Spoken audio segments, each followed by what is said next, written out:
A very good afternoon, everybody. Welcome back to the 53rd edition of Netra. So, for almost a year now, since our October edition last year, which is exactly 1 year actually, we've been talking about gold in nearly every issue. The fascination hasn't faded yet, of course, thanks to the rally. This edition continues that conversation, but in a more focused way, which you'll figure out as we proceed with the presentation. There's a section on India's growth story, which, as we'll discuss, isn't quite living up to the name. And finally, we close with a section on valuation and a few select pockets where we see a margin of safety. So, before handing over to Sahil, just as a side note for the participants, there's a question answer tab on your screen. So, during the course of the presentation, you can put in your questions there and we'll take them collectively towards the end of the presentation. Over to you, Sahil. Thank you.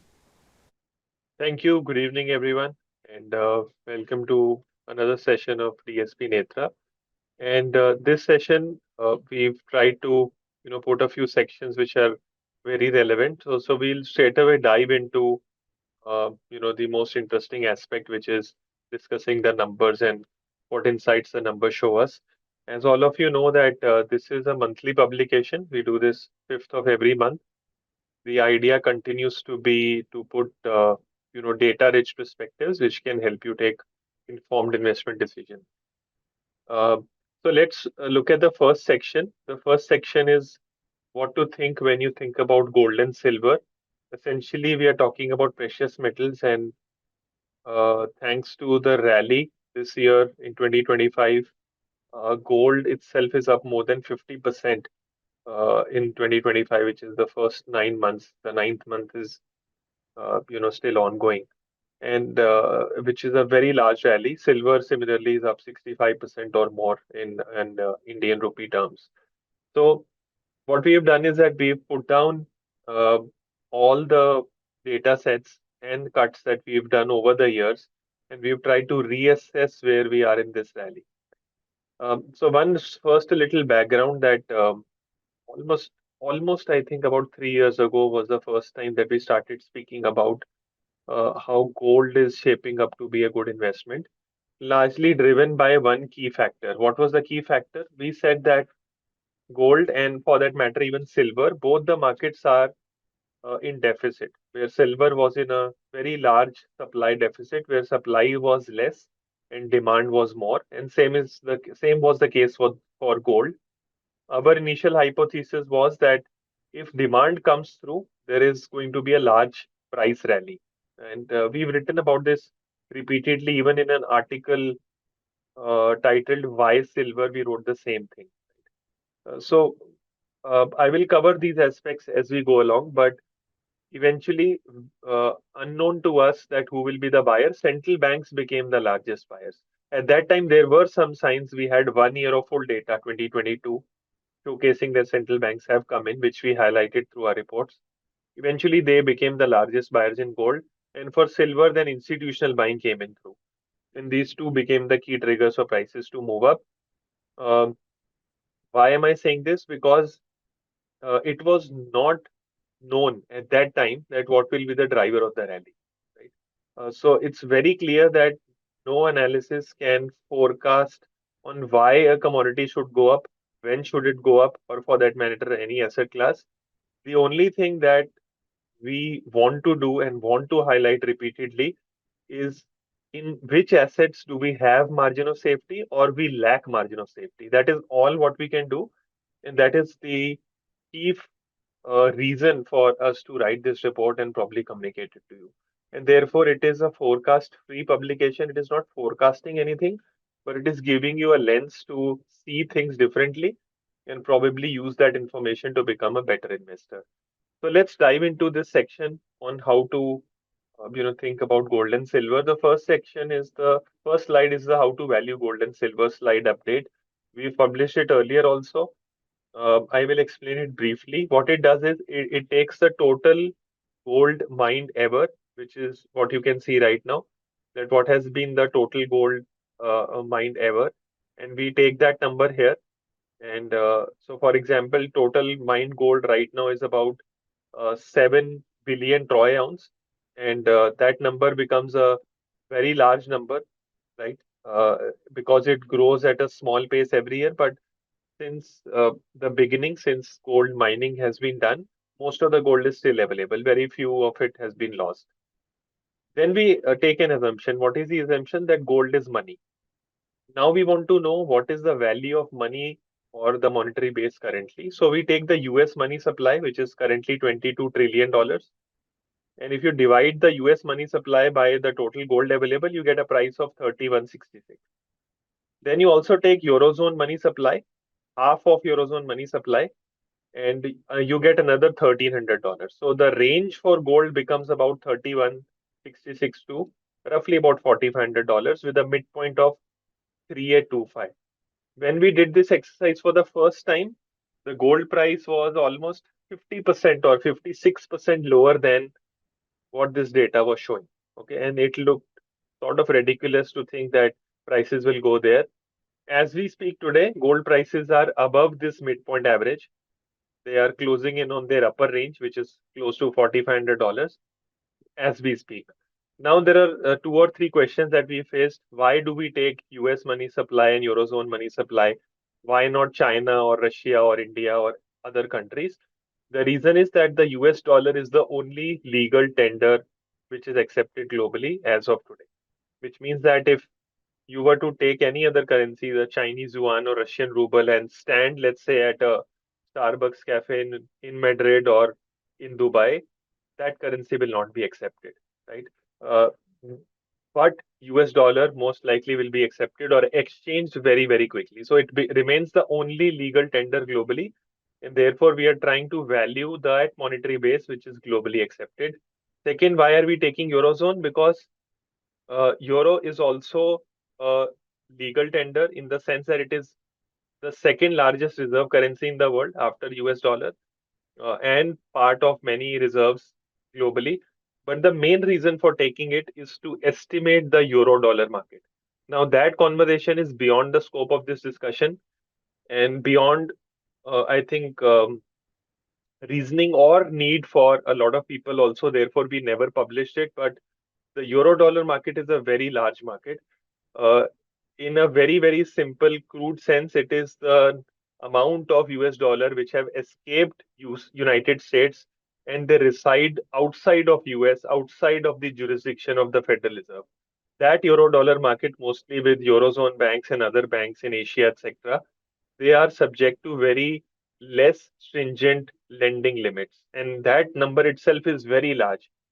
For by some estimates, our own estimates, that number is close to $15 trillion today. So the 22 trillion US M2 money supply also has a cousin, which is the euro dollar market, which is a very large market. That becomes the global monetary base. But because we are a very conservative bunch of investors, we want to err on the side of caution. Therefore, we took a proxy called the Eurozone money supply, which is 50% of Eurozone money supply, discounting the fact that Eurozone also holds gold and the dollar as a reserve asset. And therefore, this calculation. And similarly, using the gold silver ratio, we have arrived at what will be the midpoint for silver to be priced fair if gold prices were at this number, right? And that number comes to about $64. It's a moving number. The first range is $53. And please remember that out of all commodities, whether it is silver, copper, aluminium, etc., the only commodity which has a monetary role at this point in time is only gold. Yes, silver had a monetary role, but it ceased to exist post 1970, maybe 1968. Can it restart? Maybe it can, but as of now, it hasn't. And that monetary role will restart if some central banks begin to use silver as a reserve asset. None of them have used it till now. So, unless that happens, silver is sort of a quasi or a crossover asset, but it continues to be a consumption asset as we speak today. Gold is the only sole monetary asset that you can think about. And therefore, when we do these calculations, it's very important to be more conservative in our approach rather than being more audacious in arriving at theoretical price targets. Number two, very important point, these are theoretical prices. These prices do not come from pre-decided, globally accepted framework. This is how we think. And there is no guarantee that these frameworks are right or wrong or whether they work or not. But let's look at how would this framework look like if you do a historical comparison, right? Had we seen uh, the same framework, working 5 years ago, 10 years ago, 20 years ago, what it would have looked like, right? So let's look at that. This is the same. If you look at the chart on the upper screen, this is what the overall gold price model would have looked like had you started making it in 1980. So the yellow line here is the actual gold price. The black line is the US dollar price that we took US M2, and the red line is the midpoint, which I showed you in the last slide. And you can see this is the only the third instance that gold prices have risen to its modeled price. The model price being our theoretical price, right? Only the third instance. Interestingly, now we can say that this is the third bull market that we have seen in gold from 1971 onwards. 1971 because and 1971 is the Nixon shock day where gold prices started to trade freely, and that is the reason why we started looking at the data from that point onwards. And this is only the third gold bull market from 1971 to 2025.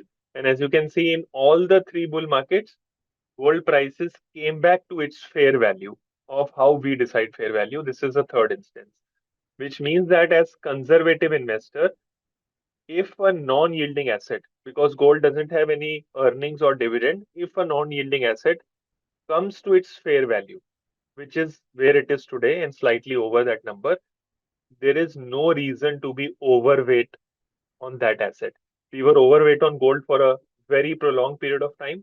Today, we think because it has come back to its fair value, it doesn't make sense to be overweight here. All the reasons why gold rallied, the most important reason is central bank buying. We have discussed that it is not new. Okay, so when it happened for the first year in 2022, we highlighted it that this is something which is a major change, right? It repeated in 23, it repeated in 24, it is now again repeating in 2025. In all these years, central banks have bought almost 1,000 tons of gold, right? A very, very large number, very important number. But think about this very carefully. A purchase of 1,000 ton of gold when gold price is $1,600 and a purchase of 1,000 tons of gold when gold prices are $4,000 are a very, very different dynamic, right? If you do not scale the demand at the same rate as the price is scaling, the incremental demand will fail to give you similar benefit on the price. What do I mean by that? That if prices were to react in the same way, which means to double from where they are. For example, if prices were $2,000 and central bank started buying, then prices went to $4,000. To create a similar output, you will have you will require similarly large purchases by the same factor, which means that if prices have doubled, you will require central banks or other institutions to put together not 1,000, maybe 2,000 tons of gold. It's not a scaling factor of one, but of course, the number will be higher. It will not be 2,000, it will be lower than 2,000. But the key point is that demand and supply equation will also have to change rapidly. And therefore, you must be very careful if you are a new investor and if you think that you have missed the gold bull market. Today is not the day to buy the first gold investment. Maybe it was 6 months ago, or 1 year ago, or 2 year ago. Maybe if you think that you've missed it and you think that it's a mistake not to have gold, maybe you should start a SIP, right? Rather than doing anything else. It will take care of your feeling of missing out also, but it will also give you a more disciplined approach. But we don't think this is the day to add your first gold investment. And if you have been already long on gold, we'll talk about how to tackle that in the next slide. One important point I wanted to make here, if you note carefully, 2025 is now 50% plus, 47 when I was writing this. If you look carefully, this is the only year in which gold has moved nearly 50% after 1980s. You can see that. And this was the era when gold prices, so first 4 or 5 years, it was the re-rating because gold was in sort of shackles, not allowed to be held privately, not priced freely. When that opened in 1971, gold zoomed up in the next 5 years, right? It went every year, it went up.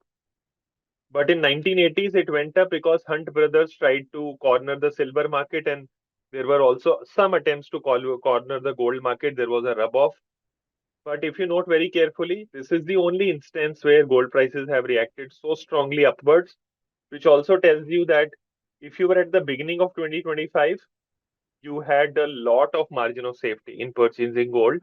But sitting today on October 8th, that margin of safety is much lesser in terms of historical numbers, historical rate of change, fair price also. Now, how should you tackle this as an investor? What should you do? So let's look at one or two data points on what should be our way to tackle this. Uh, how to approach gold and silver? Time to be conservative. So let's first talk about the current CAGR return. So if you look at the table which is down, this table that you see here, and if you look at this table, it shows you that at this point, the 10-year price CAGR for gold is about 13%. And historically, this is the number where it catches up with one of the best asset class, which is stocks. So if you look at the data going back from 1900 onwards, 1900, you will find that US stocks have given a return of about 7% adjusted for inflation. So if you add back inflation of around 3 to 4%, US stocks have given a return between 10 to 11% on a nominal basis, right? In the short spans, it also goes to 12 or 13%, which means that the best yielding asset, which is equity, gives you around 10 to 12% nominal returns in United States. That is what it has done over a very long period of time.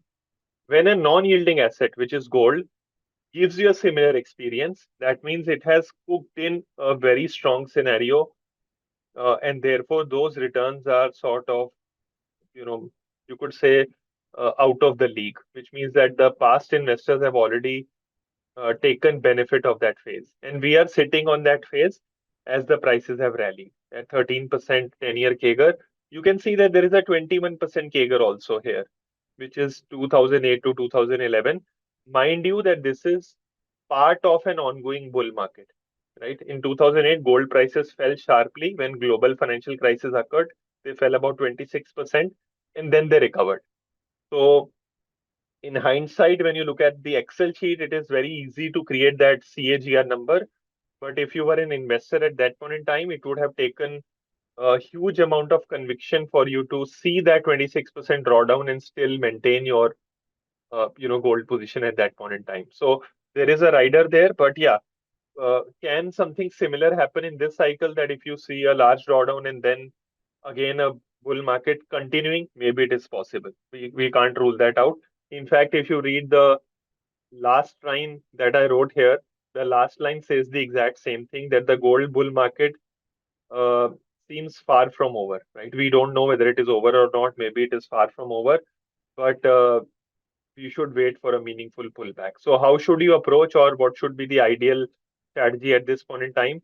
So, we think that first strategy is that you do nothing, you continue to hold. That is appropriate only for people who never went overweight on gold.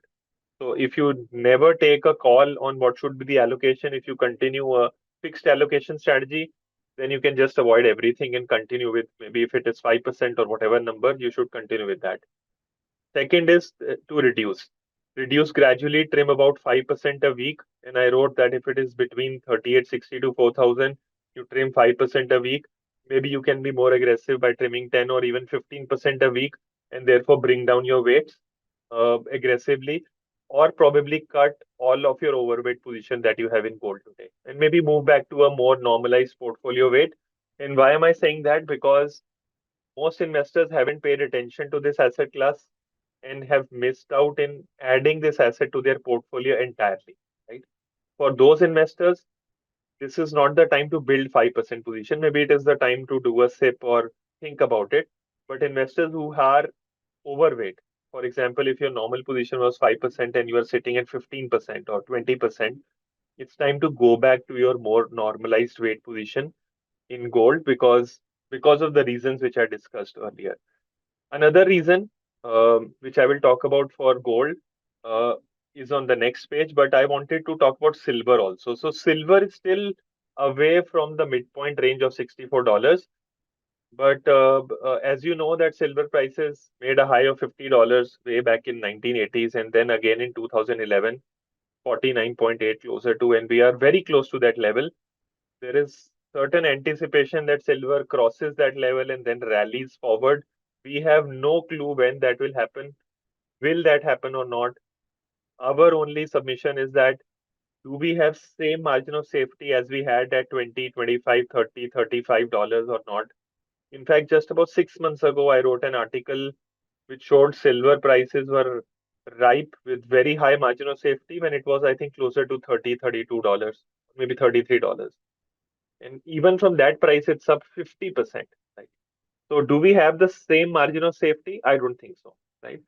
So our one appropriate action could be to continue to remain overweight on silver. That's appropriate, but at least take some profits between now to $53, which is the lower point or the first US dollar based money supply average for silver. That I think will probably take some steam off from our positioning, but it will make sure that we don't end up adding more at a time where historical numbers have slightly misaligned. The next slide talks about a very important number, which is the 3-year rolling CAGR. If you look at this number, and if you look carefully, I want to highlight a point. This is the 3-year rolling price CAGR for gold. If you note very carefully, apart from the Hunt Brothers episode and the aftermath of Nixon shock, 3-year rolling CAGR for gold has barely exceeded 31, 33%. Right now, we are sitting at 32% roughly as we speak. Every time this number reaches this level, we've seen corrections of 20% plus. One happened in GFC, the other happened more recently, which was 17%, but at that time we were not at 31%. And in fact, since November 22, gold prices have not fallen more than 8% from the peak ever. So we are into a scenario where gold has given a very strong one-way rally, reached its fair price, reached the numbers where it is matching returns of a yielding asset, and therefore it makes sense to be maybe equal weight on gold and cut your over position. That is how we think about these numbers, purely from the perspective of what the margin of safety is. Last slide, which I think, which also I wanted to highlight, becomes a very important opportunity for me to highlight an important fact that when we wrote this section, there are all these slides which talk about how the margin of safety is moving, what is the fair price value. But out of all that we wrote, the most widely used slide or most talked about slide was this, which is that gold has now completed its dominance, that it is outperforming all equity markets across the world in this century. In the last 25 years, it has beaten even the best performing US and other markets by a very wide margin. It is even now India also, which was not the case earlier, that it is outperforming all other markets. And when we made this slide about 1.5 years ago, India and I think Australia were still outperforming gold. Now they are also not outperforming. Gold is outperforming them also. You can think about it in the opposite manner, right? It's there are two messages from this slide. One, that do not discount the role of a quasi-monetary asset or an alternate monetary asset like gold. Uh, because it is non-yielding. You know, when we wrote for the first time, we wrote very clearly that the role is that in emerging markets, currency depreciations happen because of accidents, because of politics, because of many, many reasons. And therefore, gold makes a lot of sense. And therefore, it is a very good addition to your overall portfolio. But at this point in time, the most important message is that gold has reached a place where it is now performing better than all yielding assets, and which should tell you that maybe this is not the time to be overweight, and maybe this is the time to be either equal weight or maybe underweight. Underweight, maybe if it rallies even more based on the sentiment, etc. Let's say it rallies to 4,500, which is the upper end of our theoretical price framework. Maybe that will be the time you to be underweight. Maybe this is the time to be equal weight in or same weight in gold as your overall long-term allocation. So to conclude this section, as we said, I think the reasons why the gold bull market took place, they continue to exist. We can't say that those reasons have gone, uh, but please note very carefully that this gold bull market is not based on inflation. It is not based on dollar depreciation. Dollar is at the same level it was 3 years, 4 years, 10 years ago. It has gone up and down but done nothing at all. It is also not based on real rates because real rates have also gone up. It is actually based on one very strong parameter, which is central bank buying. Sitting here, we have no clue whether central banks are going to stop buying or not stop buying. The only understanding that we have, it has reached its monetary fair value. And therefore, from a conservative standpoint, as an investor, you should take a more nuanced approach and keep it at an equal weight. We'll move to the second section, which is the economic growth is in the slow lane. It talks about the India growth trajectory. And as you can see that we divided this section or slide into two parts. One is the overall India growth. As you can see that overall nominal GDP growth rate is now much lower than what it used to be earlier. So in between 2002 to 2010, our average growth used to be 12 to 14%. Then it declined to about 10 to 12%. That number is now getting closer to 9 to 10%. And similarly, even our external sector, which has been a very, very strong pillar of support for India, which used to enjoy double digit growth rates, those numbers have also come down to single digit growth rates. So now how to think about this? For corporate India, there are two areas of play. One is the domestic economy. That economy is now growing nominally at 9 to 10%. And the other is the external sector, which is the export sector. That sector is also growing in single digits. Right? So if you add these two numbers together, it becomes very clear that for any company to have tailwinds for sales growth from domestic or global growth, it's going to be hard. Which means, for example, think about Indian economy growing at 14, 15%. If it was growing at 14, 15%, there will be many companies which can outgrow that number, right? And if you are having an export growth of 15%, there are many companies which can outgrow that growth. But if the overall growth rate has declined to 10%, there will still be companies which will outgrow, but that number will not be as large as it used to be. So, for example, if the nominal growth is 14% and a company outgrows and grows at 20%, it will get rewarded handsomely. But for the same company to grow at 20, when the overall growth is 9 or 10, is going to be much harder. And that is the most important point, and all companies don't outgrow, right? Therefore, the backdrop becomes even more problematic. The second slide shows you how much has credit growth translated into real economic activity. And as you can see that our credit growth numbers and our nominal and our real GDP growth rate numbers for various segments are more or less very similar. So even after and uh, before COVID, not much has changed. In fact, many sectors have started to slow down rather than hasten up. Even though credit numbers for many sectors have improved, for others it has deteriorated, but the overall impact on the economy hasn't really improved. The only improvement which is significant is on this sector where household GFCF or the real estate activity which has picked up in India, which has seen a sizable change of around 1.3% here.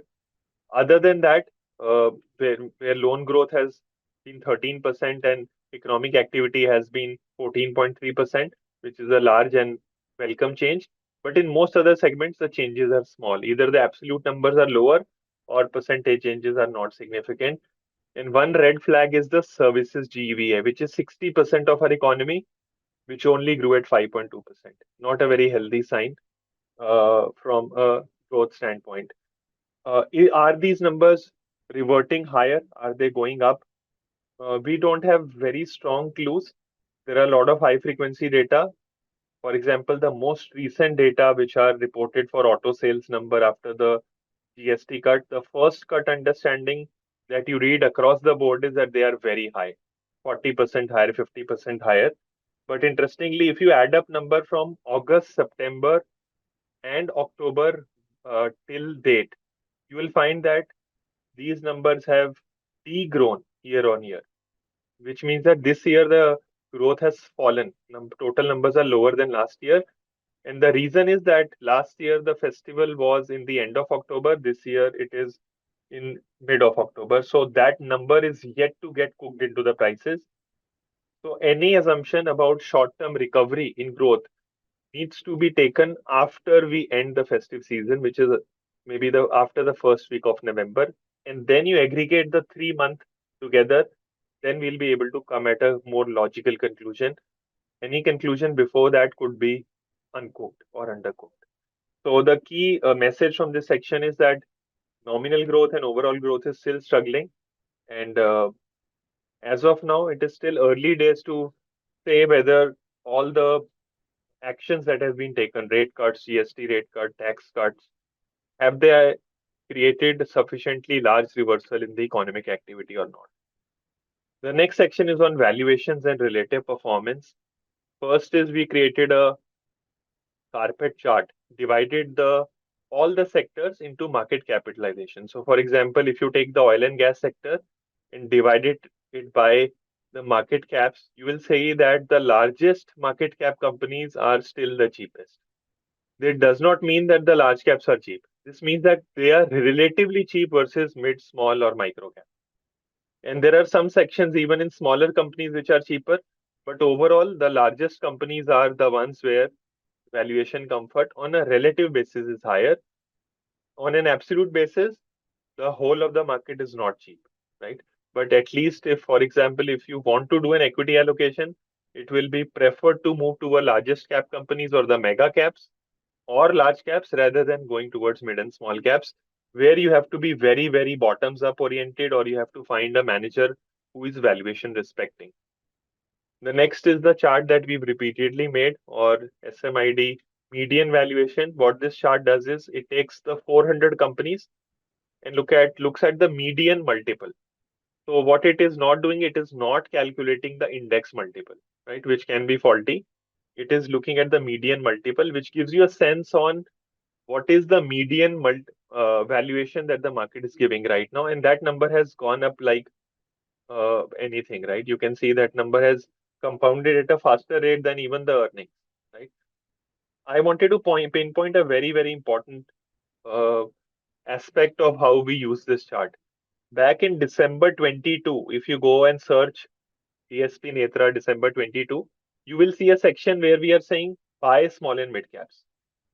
Okay. And if you see that on that day, this chart would have appeared somewhere here, where valuations, if you remove this section, they would have been at one of the highest level that they are possible, right? If you just forget about the current history and say that you are standing in December 22, it would have appeared at one of the highest levels. It did come down a little bit, but not too much, right? Then why did we say small and mid cap were cheap? A, they were cheap on an absolute basis, trading at 18, 19 times, 20 times multiple at that point in time. And the earnings growth was much higher. Earning growth of 20% plus was possible. Nominal growth was rising. ROEs were at 15% that point in time. That made all the difference. But at this point in time, ROEs are at 14% or so. There is a lot of equity dilution which is happening, and earning growth is less than 10%, less than 9%. For some cohorts, it is less than 5%. And therefore, these valuations, which are much higher even from that level, does not make sense. Which means that either there is a time correction, which is, for example, which is what has happened in the last 1 year, which continues, or there is a price correction, right? So either of the two is more likely. We have no clue whether it will happen or not. Is it possible that the market rally more? Yeah, it is possible, right? We can't predict that. But is it logical to base our investment hypothesis on continued rally? You can make that, but you will be going against the margin of safety, which will not be present at this point. The next slide is the momentum factor, where the which was favoring small and mid cap has started to turn. It turned in September of 24, and since then it has been slowly and steadily losing pace, where mid and small cap are not outperforming large caps. on a 2-year rolling CAGR basis. And this again is a factor which still favors the largest cap companies. The other is a global comparison where India's outperformance versus emerging market has now reversed. So we made this chart first time in October 24 when this number was at its lifetime high, I think at this point in time. And it showed that India's outperformance differential versus rest of the emerging market, which is MSCI emerging market versus S&P 500, in comparison to MSCI India versus S&P 500, are differential. Or if I mark it here, let me mark it on the chart. So if you look at this differential, this differential at that point was at the highest level that we had ever seen. Right? You will have to go back to this point to see the differential, which was prior to 1999. And here is where we said that India's outperformance come into question. We also gave you some ideas about China technology at that point in time, and this number has started to now shrink, started to come down, but it still continues to be very high. We think that this gap will get filled or get narrower. Whether it will get bridged or not, we are not entirely sure, because the quality of growth in India continues to be much better than other emerging markets. So we are not entirely sure whether this will go away completely or not. But yeah, it is receding and probably moving in that direction. The next slide is on VIX. So India VIX last month printed one of its lowest reading ever, which is again a sign that there is a lot of complacency. Does complacency means that markets will fall? No. It only means that protection is very cheap and it makes sense to be conservative, right? When everybody else is very happy and complacent, you should be slightly more, cautious in your approach, and this is what it tells you. The last section is on IT, and we've repeatedly made this comment. Very simply, what we are saying is that IT companies have seen a 3 to 5 year underperformance. I've noted down here one large IT company which has given roughly half the bond market return over the last 7 years, which is very, very unlike this universe which runs at 40-50% ROE. The market has completely discounted it. In fact, when you speak to global investors, there is an active trade among global investors, which is to buy US technology and not sell, but short Indian IT. They feel that global tech will take away the business from these companies, and therefore, this kind of divergence has happened today. We believe that these companies are approaching their fair value or cheapness on valuations. Margins are still intact, which means that they are going through a bad business cycle, but their business cases are still surviving. There is no definitive on ground numbered approach to saying that their business models are broken. Second is that they are now at one of their worst rolling and absolute performance versus Nasdaq. So Nifty IT index, you can see this red line here. On a 3 year rolling CAGR basis, now it is underperforming the Nasdaq by 48%. And you can see that in prior cycles, it has also underperformed by similar margin of -49, -48. And then the underperformance starts to go down. So one way to think about this is that if you have Nasdaq or global exposure, it is a good time to replace it with Indian IT from a purely margin of safety and cheapness basis. Have the IT stocks become absolutely cheap? No. They still continue to trade very close to their average multiples. Mid cap IT continues to trade at much higher multiples than their past averages, so they are not cheap at all. Maybe if they fall 15% or so, which is what I wrote in the last slide, they will become cheap on an absolute basis. Whether that kind of an event will occur or not, we have no idea. But if it occurs, it will probably be a signal for lot of contrarian investors to add IT aggressively. If it doesn't happen, then probably adding IT in a staggered manner makes a lot of sense. And this is the last slide of the deck, which is sort of a exercise in the making. We are watching the securities bought on rent or on leverage, which is the margin trade funding. You can see that we've taken a very long time series. An MTF book has grown to 1 lakh crores. And from my own earlier notes, I saw that in 2007, this book was 30,000 crores, which is the last book. MTF was not significant at that point in time. But there is no way to confirm that number because it was not reported in the way it is reported today. If you put all these numbers together, they come to about 1.5 lakh crores if you add loan against mutual fund and other forms of lending, which is just about 0.3 to 0.4% of market cap, not very high. So A, it is not obscenely high. For example, in US, this number is much higher at 1.3% of market cap. In China, it is actually 2% of market cap, but the rules are very different. But based on our calculation or hypothesis, the market is levered enough to see sustained selling if there is a price fall of 15% or more. It can trigger the liquidation of lot of books. And also very important to think about is that in this cycle, lot of leverage has happened on ESOPs funding, which is not part of these books, which is not part of last book, and also funding for a lot of promoters, which is also not part of this book. And if you look at those numbers, they must be very high. We don't have a official number reported by RBI or any other definitive source, but our own calculations show that number itself could be as large as the MTF book and last book put together. So which makes it a very sizable leverage available on stocks today. But of course, those are not listed, and therefore the damage is much lower in terms of optics. But one key takeaway from this slide is that there is enough leverage in the system, even on the cash market. We had highlighted the options market earlier, if you remember. Activity in that market has come down after regulators changed rules. But even in the cash market, the leverage is not low. It continues to be high. It is not alarming yet, but it is rising at a very, very fast clip. So I think this is what I wanted to share. The last slide usually that we have is always on a behavioral aspect of the market, which talks about, how should we behave in the overall market. And this slide that we put together is on survivorship bias and endowment bias. So usually what we do is that we only see the winners and forget about the losers even in our portfolio, and we always overvalue or make sure that the stocks that we have bought are very dear to us. We give them extraordinary value. When you mix these two behavioral problems together, returns suffer a lot.